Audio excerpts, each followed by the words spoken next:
Hello and welcome to the latest episode of the Dram Show with me, Chris Goodrum. Right, this afternoon. This is, I guess, a tasting or an episode of the show that I've wanted to do for quite some time, but never really had the raw ingredients, so to speak. So, what am I going on about? Well, basically, I'm interested in sherry. I mean, I'm not, obviously, as you know, I'm not the world's greatest fan of sherry cask matured whiskies. Certainly not Oloroso sherry cask matured whiskies, but I like my whiskey, and I like sherry. Sometimes I don't think they go together particularly well, but I've always been interested in and wanted to share with you guys the how the different types of sherry cask react with the spirit. And I've kind of thought about doing this for quite a while. And yeah, I guess I could have picked, you know, 4 or 5 different whiskies that have been matured or finished in the various sherry casks, but it wouldn't have really given you an idea unless the spirit was all the same. And you know, there's not very many distilleries that tend to release sherry finished whiskies all in one go until now.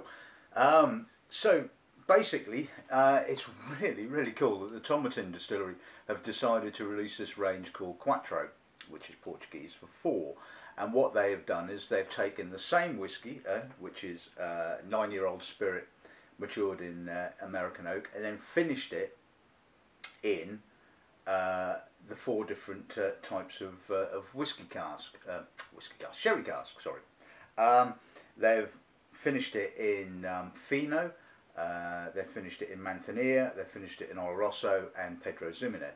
Now, before we get on to talking about the actual whiskies themselves, probably it might be an idea just to speak for a little while about the sherry casks themselves and what sherry is. Now, I guess sherry is probably not the most popular of beverages, shall we say, although in the last sort of 2 or 3 years certainly it's become a lot more popular with regards to specialist boutique bottlings like Equipos Navasos that release some absolutely stunning stuff.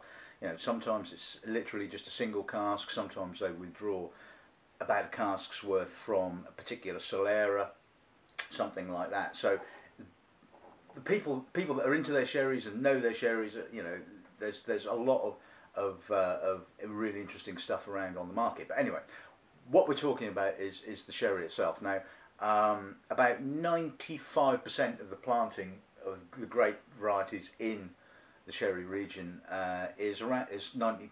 Like I said, 95% of it is pretty much Palomino Fino, which is what goes to make the Fino and the Manzanilla. Now, a Fino is obviously a light style of sherry that is aged under what they call the floor. Now, the floor, basically what they do is they fill the casks to about 5/6 of their capacity, and this allows the sort of the dying, as it's fermenting, the dying yeast to form kind of like a crust across the top, which helps to a certain extent protect it from the oxidizing element of air. So the idea is that your Fino sherry is a nice light, elegant, you know, soft, crisp style of sherry.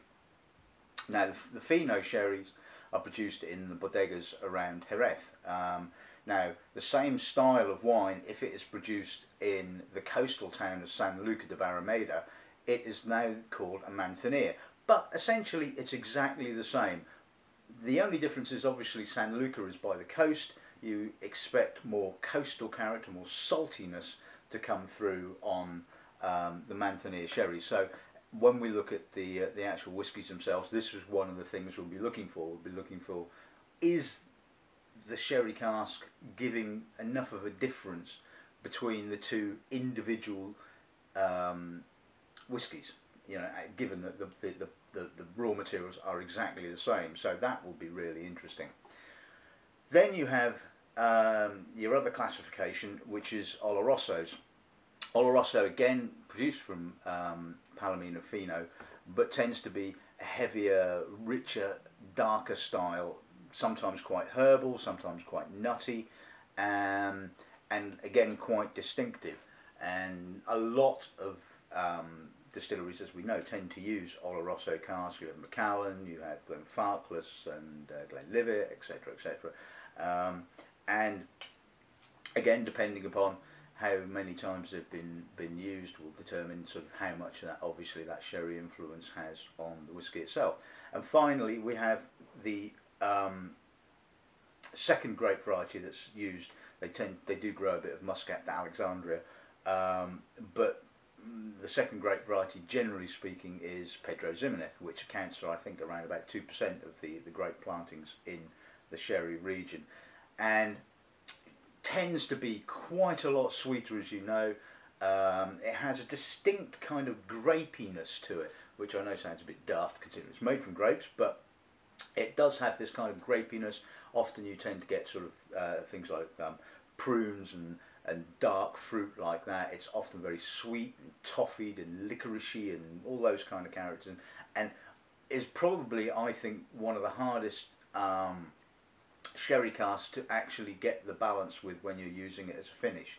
So this is going to be really, really interesting. And I mean, I've said it on several occasions that I think the Tomatin distillery seem to have got the art of finishing their whiskies in sherry casks absolutely down to a T. So I think this is going to be a really interesting tasting, and I'm hoping that basically as we work our way through them, that each of the individual sherry casks will come through on the spirit, adding their particular character, their nuance to essentially exactly the same spirit. So anyway, I think that's probably enough waffling.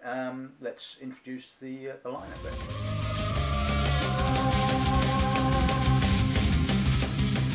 Right, okay, so as I was saying, the Tomatin distillery have decided to call this the Cuatro range, i.e. being 4 bottlings in the range.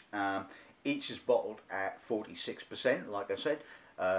The initial spirit had been aged for 9 years in American oak, with the finishing in each of the different sherry casks being 3 years, so approximately 12 years of age. So first you have, like I said, we have the Fino. Then second bottling we'll be looking at is the Manzanilla. Thirdly we'll be looking at the Oloroso, and judging by the colour of that, I don't think that's going to have been aged or finished in first fill Oloroso somehow, which is good.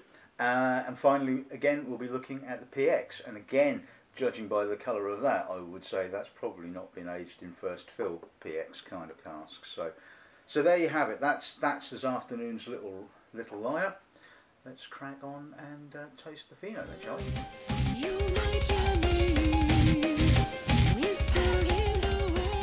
Right, okay, so let's see what the nose gives us then, shall we? Very, very subtle on the sherry.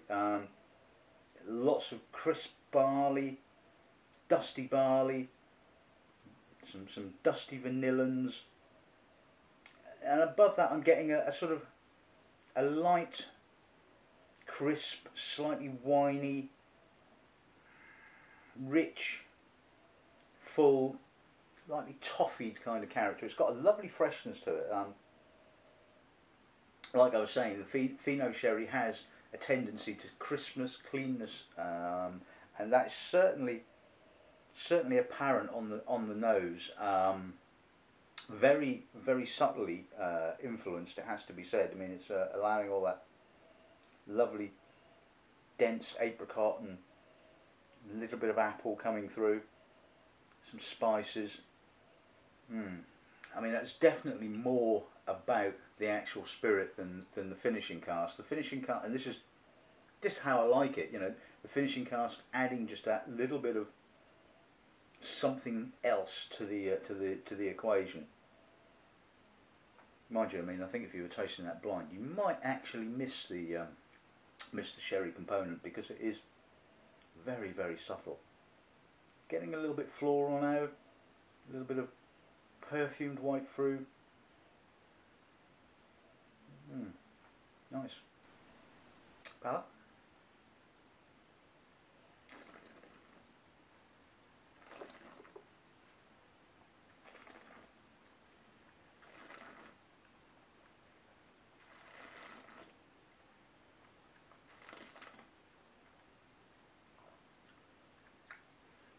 Well, that's a dry, crisp finish.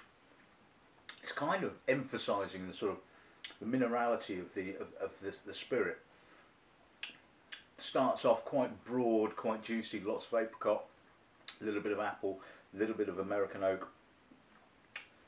As you start to get towards the middle and the finish, it starts to dry quite a fair bit, but it's not that drying, bitter tannin. It is a sherry dryness. It's a sort of a minerally crisp, slightly citrusy kind of dryness to it. And there's no bitterness whatsoever at all. I mean, like I said, it is dry, it's quite a dry finish, but no bitterness whatsoever, and that is absolutely fantastic. That really is very, very good. Like the nose was giving us, the Fino sherry finish is very, very subtle, and often tends to be the case. And funnily enough, excuse me, you don't tend to see an awful lot of Fino sherry finished or matured whiskies around. Obviously Oloroso tends to be the obvious choice. I've seen some Manzanilla casks, and obviously you do have a few PX finishes, certainly Lagavulin tend to do one, and the occasional Amontillado as well, which I think it's a Darwini or Glenkinchie, I forget which one it is now. They tend to do a distiller's edition aged in that particular style of sherry. So as a start for 10, I think that's really impressive. Then the interesting thing is that the distillery could have gone out with quite, it's a limited edition, and they could have put quite a chunky price tag on it. But the recommended retail price is around about the £50 mark, which I guess for a 12-year-old is possibly a little bit expensive, given that the distillery standard 12-year-old is less than 40 quid. But I think it certainly gives people the opportunity to try them all. I mean, I'm not saying that you're going to go and spend a couple hundred quid on buying all 4 of them, but it's nice, it's good stuff.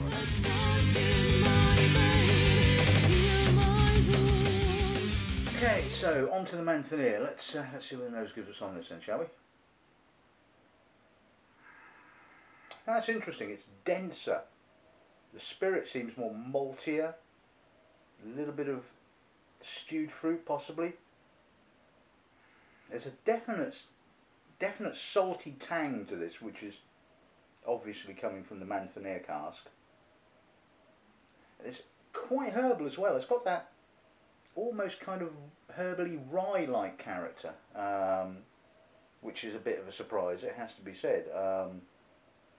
Oilier, denser, but then in saying that, Manzanillas can be oilier and a little bit more substantial, shall we say, than Finos. Some nice nuttiness, some toasted nuts, some not overly American oaked. It's probably a little bit more of the sherry character on this particular one than there was on the Fino, but it's really nice. It's very different, which is, like I said, it's quite a surprise. I wasn't expecting it to be quite so dense and malty, but as you know, casks have tend to develop, even if they are distilled at exactly the same time, filled at the same time. They obviously can mature slightly differently, and this has definitely got more of a malty depth to it. Palate?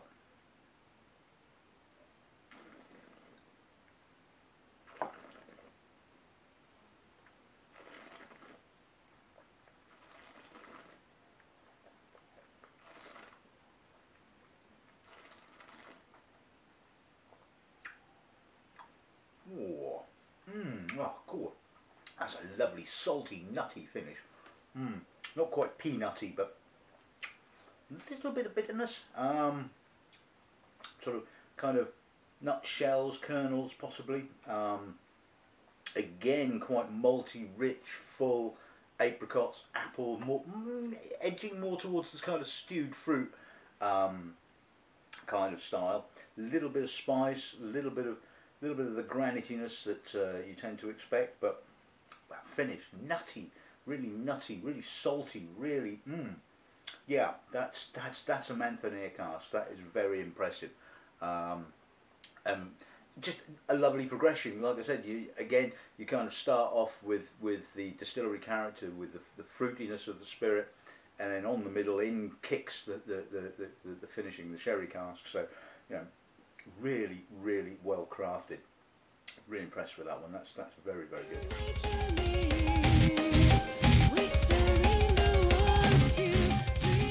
Right, okay, so on to number 3, the Oloroso. As I was saying earlier, the colour would seem to indicate that it's not been finished in first fill Oloroso, otherwise it would be a lot darker than that. So let's see what the nose gives us then. And the nose backs that assumption up quite nicely. It's still quite leafy. It's got a kind of perfumed edge to it. I mean, I tend to find with Oloroso casks, they'll either kind of go in a slightly more sort of perfumed-y sort of direction, or they'll kind of go in a sort of a more herbally, sort of intense, which is probably again down to sort of how many times the cask has been used and how much influence it's actually having. Stylistically, we're closer to the Manzanilla. It's dense, oily, a little bit of toffee, but a lot more herbal. Not so much in the way of a kind of a nutty kind of character. Like I said, it's more of that leafy Oloroso kind of style. Nicely rich, sweet, a little bit of toffee, coffee, just a smidge, and more tannins. I'm noticing more kind of that coffee tannin. I don't know whether it is or whether that's just the nature of Oloroso casks, but you often tend to find that they just seem to show a lot more tannin. Maybe it's the richer spirit that kind of just drags out more of those kind of tannins. But it's got a real, almost kind of like a kind of herbal rye-like character again. I mean, I seem to be, don't know what it is, I'm just tasting a lot of American whiskies at the moment, and a lot of American ryes, and I just seem to be picking up this kind of young herbal rye note in a lot of things. Don't know whether it's just suggestion or whether it is actually, you know, who knows. But as an Oloroso finish, it is really good because it is subtle, you know, and there's plenty of room for the spirit character to come through, which is what you want. Huh?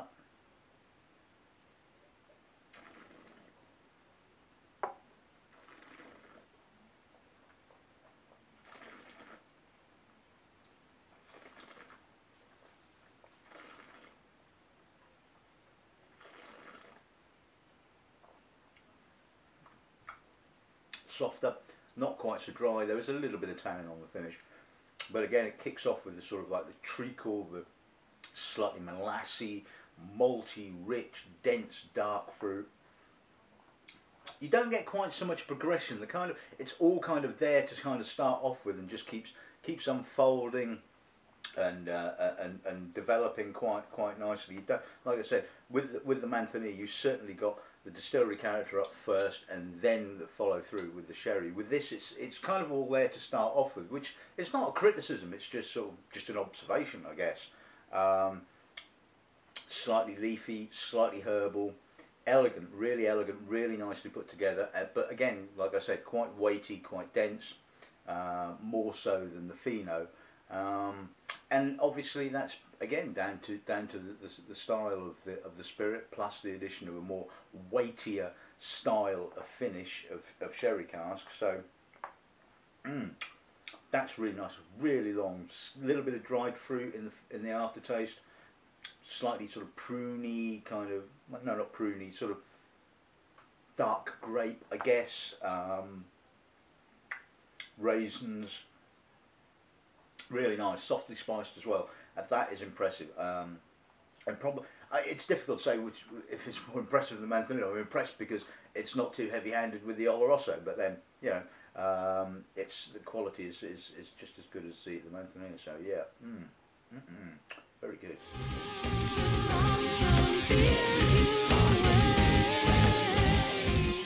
Right, and finally on to probably the most dangerous of the sherry casks. Not because it's dangerous per se, but because it's such a rich, sweet sherry that you know, it can easily blanket anything else, and it's sort of, you know, again being really either careful with the length of time that you do the finish in, or the selection of a relatively well used cask. Obviously the experiment here was to basically age the whiskey to exactly the same point, so you couldn't have done it with a first fill Oloroso. I mean, you could have done, but you wouldn't have got the sort of the subtleties and nuances. So obviously, like I'm saying, this is obviously a refill PX cask. So let's see what the nose gives us. Again, it's got that light herbalness, but not as much as the Oloroso. Deeper, more of it. There's more noticeable sherry character, but it's not blanketing. There's still some malty, dark fruits underneath it, but it feels a lot darker. There's a lot more of that treacle, molasses, dried grape, prune, sultana, that kind of thing. Again, there's that slight rye-like herbal note just kind of creeping through. You don't get very much. Obviously, there's no salt. There's no real minerality, although it still has a fresh-ish edge, which is more down to the actual alcohol level rather than the actual minerality of the spirit. It's really full, really juicy, and I mean, I guess that's one of the nice things about PX finished whiskies, is they do tend to have a really broad, juicy kind of character, and so many people have sweet tooth, or sweet teeth, I should say, or sweet tooth. I don't know. One of them. That's like sweet things, okay? So it, you know, it kind of works. Although in saying that, there's very few PX finished whiskies that I really like, and I find it just too sweet at times. Certainly, if you take the Lagavulin Distillers Edition, it's just like, oh my God, it's just like wading through the stuff, you know, and it just blankets everything, you know. You just sort of don't even get, you know, a smidge of peat smoke, it has to be said. But anyway, I kind of digress. So, but yeah, coming back to this, great nose, palate.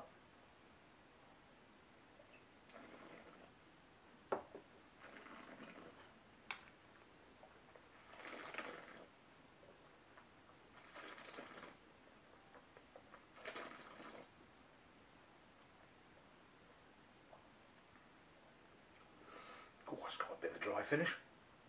Wasn't expecting that.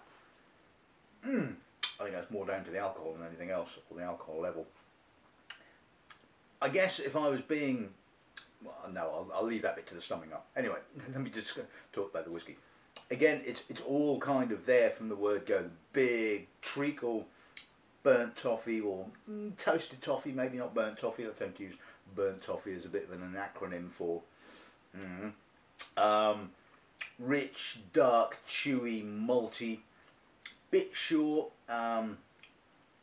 spicy. Although the aftertaste is very long, it just kind of stops a little bit too abruptly. It's not overly bitter. There is a little bit of bitterness, but that does give it a little bit of sort of coffee, chocolatey kind of note to the aftertaste. But even in saying that. And the fact that it's been a well-used PX cask and has only been matured for an additional 3 years, it's still very heavy on the finish. But I will say, again, not to the total detriment of the spirit. So yeah, not my favourite, but certainly a very good whiskey.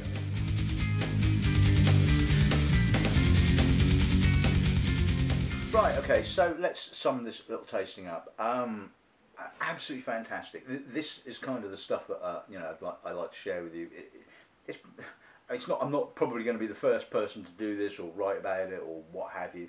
But it feels like it's a first because it's something I've wanted to do for so long, and I think this little range really does show amazingly well the different types of sherry cask have on a spirit, and it's just been really nice to have you know, a consistent, the same spirit, just to basically show you that, because that helps it even more. I mean, if you're using different spirits, then obviously you're going to have different characteristics from the spirits and things like that. So, and I think, to be honest with you, they pretty much gave me everything I was expecting. The Fino finish was elegant, it was light, it was more indicative of American oak aged Tomatin with a little bit of sherry character to it. The Manzanilla, and to a certain extent the other three, seem to sort of show the more sort of maltier side of the Tomatin kind of character. Denser, deeper. Certainly there was the saltiness and the nuttiness I was expecting from the Manzanilla cask came through really well on that, and I would probably guess to say it's probably my favourite expression of the four, in the fact that it had just this lovely progression. You got the character of the whiskey followed by the finishing cask, and it was just, I think, an all-round exceptional malt. That's not to say that the others aren't bad. I would just sort of say that was more a personal preference. The Oloroso I thought was good, very good. Again, not swamping the distillery character. The character of the spirit seemed to be very, very similar to the Manzanilla finish. Again, I kind of got what I expected with the Oloroso. I got the leafiness, the herbalness, the sort of the rich, slightly toffee fruit, and yeah, again, really well done, really nicely balanced. And the PX finish, well, again, I kind of got what I was expecting, I suppose. I got the treacle, I got the prunes, the dried, not dried grape, but the grapiness that you get with PX sherries. And alright, okay, you can argue it was a little bit short. There wasn't any bitterness, but it did seem to kind of like tail off very, very quickly. But again, I thought the balance was, yeah, not, I mean, hats off. I mean, PX, like I said, is really, really difficult to play with.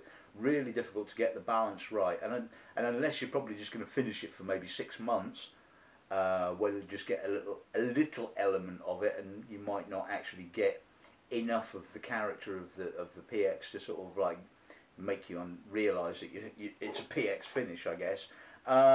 So overall, I think, really, really well done, and it just, like I said, it reinforces my belief that Tomatin are one of the very few distilleries that really have got the handle on finishing their spirit in sherry casks. They really seem to know how long to mature it in the sherry cask to get, not impinge upon the balance. So really, very, very good. Like I said, none of these bottlings are particularly expensive. They're all about the same. Well, they are exactly the same price. They're all about 50 quid.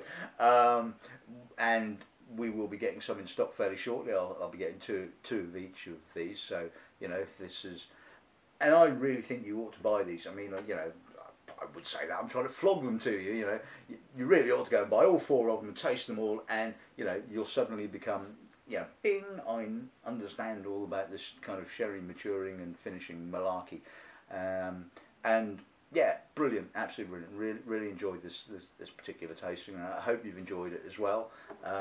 Even if you don't buy all 4, go and get yourself one of them. Get yourself the Manzanilla one possibly, or the Fino, because personally I think they're the most enjoyable, but that's taking nothing away from the other 2. So anyway, that's probably about enough of me waffling. I guess you probably want to go off and do something else. Maybe you probably want to go and drink some whiskey, I guess. So anyway, so thanks for watching. I hope you've enjoyed this episode of the show as much as I've done, and good running.